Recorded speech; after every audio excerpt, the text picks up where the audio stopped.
বৃহস্পতিবার পৌর নিগম দপ্তরের সমস্ত কাউন্সিলরদের নিয়ে বোর্ড মিটিংয়ে বসলেন আসানসোল পৌর নিগমের মেয়র বিধান উপাধ্যায়।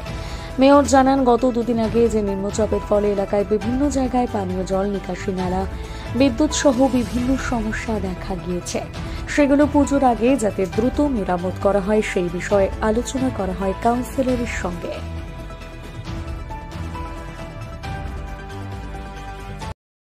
আপনারা জানেন এই কদিন ধরে 13, 14, 15 বৃষ্টির যা দাপট, আসানসোলে জল থেকে আরম্ভ করে রাস্তাঘাট তো আগের থেকেই খারাপ ছিল। সেই সব বিষয়ে আলোচনা হলো, কারণ সামনে আমাদের দুর্গা পূজা, সেই জন্য একদম তড়িঘড়ি তৎপরতায় সব কাজগুলো যাতে সমাধান হয়। আর অভিজিৎ ঘটক আজকে বললেন যে জলের যে এই অবস্থা, আমাদের কোনো ইঞ্জিনিয়ার সোম থেকে বৃহস্পতিবার অবধি থাকেন, তারপর চলে যান বাড়ি তো সেখান থেকে তাকে সরানো হবে এবং যাতে জলটা গুরুত্ব সহকারে দেখা হয়, সেই জন্য আজকে সব কাউন্সিলররাই অভিযোগ তুলেছিল এবং সেগুলো আমরা মেয়র সাহেবের মাধ্যমে মানুষ যাতে ভালোভাবে জল পায় তার ব্যবস্থা করার জন্য একটা কমিটি গঠনের সিদ্ধান্ত নেওয়া হবে। তো সেই কমিটিতে যারা থাকবে তারা মনিটরিং করবে। আসন্ন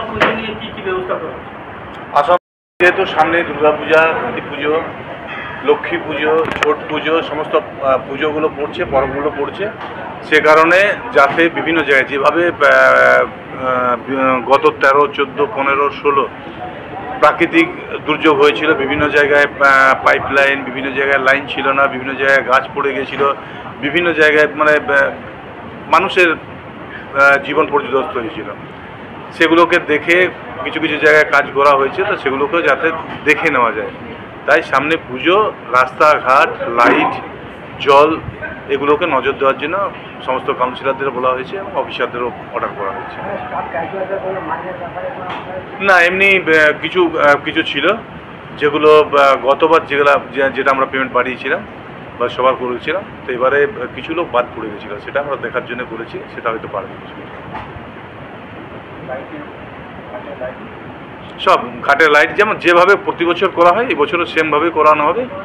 তো যেহেতু গত দুবার পর কন্টিনিউ 3 দিন, 4 দিন, 5 দিন করে বৃষ্টি হয়েছে, তাতে প্রচুর বিভিন্ন জায়গায় ক্ষতি হয়েছে।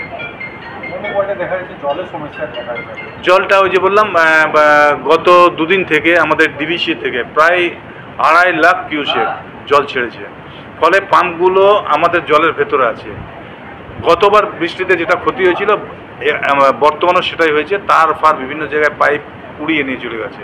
তো সেগুলোতে হয়তো আমাদের যেখানে 22খানা পাম্প চলতো, সেখানে হয়তো 4খানা পাম্প চলছে, কোথাও হয়তো 5খানা পাম্প চলছে, একটু অসুবিধা হয়েছে। প্লাস ইলেকট্রিক, ওয়েস্ট বেঙ্গল ইলেকট্রিকের তরফ থেকে যেটা লোডশেডিংটা বেশি হয়েছে, বিভিন্ন জায়গায় গাছ পড়ে গেছে, পোল পড়ে গেছে, সেগুলো বানাতে, তার জন্য মানুষের কাছে আমরা জল পৌঁছাতে পারিনি, কদিন অসুবিধা হয়েছে।